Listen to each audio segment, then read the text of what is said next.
There's a movement called No Buy 2026. Millions of Gen Z deciding to stop buying things they don't need. Good idea, honestly. But here's the part nobody's talking about. Most of them aren't choosing not to buy a home. They literally cannot. The math won't let them. Emma tried. She makes $65,000 a year. She's been saving since she was 23. No vacations, no new car, cooking at home most nights. Last Tuesday at 11 p.m., she opened Zillow, not to buy, just to check. The way you step on a scale when you're not on a diet. The cheapest decent home near her job, $420,000. She stared at it for 4 seconds. Closed the app. Went to make herself a coffee. Which is apparently why she can't afford a house. That's what they tell her. The coffee, the avocado toast, the streaming subscriptions. So let's do the math, because someone should. Even after years of saving, she's still $54,000 short of just the down payment. Not the house, not the mortgage, not even the moving truck. Just the down payment. $54,000 at $1,000 a year in coffee. That's 54 years of skipping it. Emma would be 80. She'd probably want a coffee by then. So it's not the coffee. Here's the part that should make you stop. The reason Emma can't afford a home isn't that she's bad at money. It's that there is a law sitting quietly in almost every American city that makes it illegal to build the kind of housing she could afford. And the people who benefit from that law vote to keep it in place every single election. Emma is 26. Marketing job in Austin, Texas. Last Thursday, she actually sat down to run the numbers, made a spreadsheet, which is either very responsible or a form of self-harm. Honestly, hard to say. And the spreadsheet was brutal. A standard down payment on that home runs about $84,000. Emma has $30,000 saved, years of it, so she comes up $54,000 short. Not of the house, remember, just of the entrance fee, the velvet rope, the right to even begin. And here's where it gets almost funny. Her housing costs alone, mortgage, taxes, and insurance, would eat nearly 60% of her income. And the bank caps your total debt at 43%. Her mortgage by itself blows past the limit. The institution designed to help people buy homes looked at her budget and said, no, your math is too broken to qualify. So she goes back to renting, $1,800 a month, money that disappears every 30 days and builds nothing. No equity, no asset. It's not a step on the ladder, it's a treadmill. And every year, home prices pull a little further ahead of what she's managed to save. Here's the question that should be itching at you right now. If there are millions of Emmas, employed, saving hard, doing everything right, why aren't builders just building more homes? More supply, lower prices. Basic economics.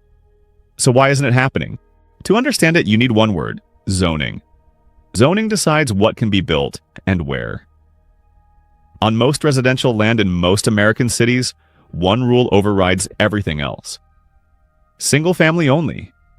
It is literally illegal to build anything except a detached single family home. No apartments, no duplexes, no townhouses. One house per lot. Here's why that's wild. One house on a lot serves one family. An apartment building on that exact same lot could serve 12 families, at less than half the price each. Same land, 12 times the housing. But in most American cities, that apartment building is illegal, by law. So those families have nowhere to go. And the one house that is allowed stays expensive because nothing is competing with it. This isn't an accident, it is a choice. To understand who made it, you have to follow the money. Meet Richard. Richard bought his house in Austin back in 2003. Just over $200,000. He didn't flip it. Didn't renovate, just lived there. Today, it's worth more than $600,000. Nearly triple what he paid, without lifting a finger. That's his retirement, his kids' college, his safety net. Richard did not build wealth. Wealth arrived at his address. When a developer wants to build apartments on the empty lot next door, Richard asks himself one question. If more housing gets built nearby, will my house be worth less? Probably, yes. So he goes to the city council meeting, says, thoughtfully, reasonably, the new development will cause traffic. Change the neighborhood character. Stress the schools. He's not lying. But those are also the concerns of a man whose retirement depends on nothing new being built near him. Every neighbor on his street feels the same way. And they all vote. Economists call this NIMBYism, not in my backyard. Multiplied across every neighborhood in every city for 40 years, it's the single biggest reason housing supply hasn't kept up with demand. The people who benefit most from high prices are the most politically active. They show up, they vote. Politicians listen, zoning stays. Apartments don't get built, and Emma keeps renting. Here's one comparison that captures 40 years of this. Back in 1980, a typical family could buy the average American home for about 3 years of salary. Today, it takes 5. And in cities like San Francisco or New York, closer to 10. Same dream. Different math, depending on when you were born. The ratio didn't drift, it broke. And here's what broke it. Before 2008, America built about 1.5 million new homes a year. After, permits tightened, zoning blocked density, builders got cautious, and that number fell to around 1 million for a growing population. Stack that gap up year after year, and most economists land on the same staggering figure. A shortfall of roughly 4 million homes. Homes that should exist right now, and don't. But supply is only half the story, because something else poured gasoline on all of it. Interest rates.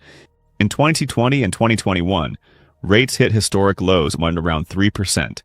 People were pinching themselves. Then they climbed to about 7%. Same house, same price. But that jump alone adds around $800 to the monthly payment.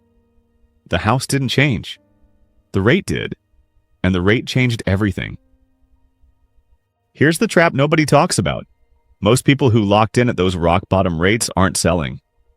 Why would you? So homes that normally come to market when people move stopped coming. Sellers froze. Inventory vanished. Prices stayed stubbornly high even as buyers got priced out. Economists call it the lock-in effect, a golden handcuff on both ends of the market. So, zoom out and look at what Emma walked into. Supply problem.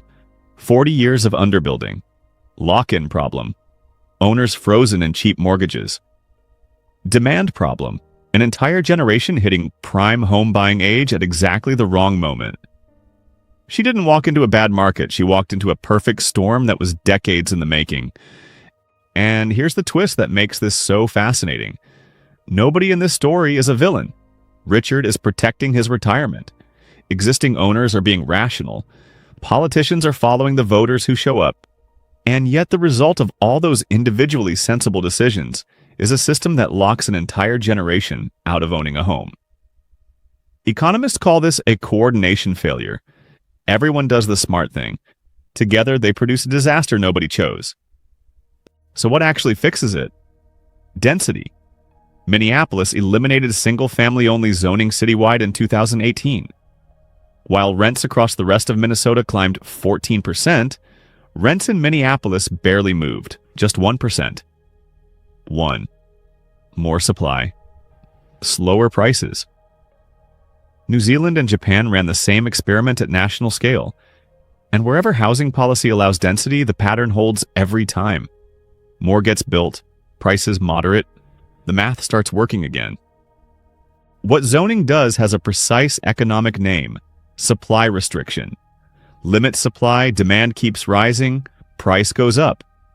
Cartel logic, except the cartel isn't a corporation. It's local government, responding to the people who already own homes. And the people who pay the price are the people who don't. This is not inevitable. It is a policy choice made mostly between 1940 and 1980. And policy choices can be reversed. They just rarely are because the people who benefit show up to vote, and the people who suffer often don't even know zoning is the cause. Back to Emma. She closed the spreadsheet, made dinner, and added another month to her savings timeline.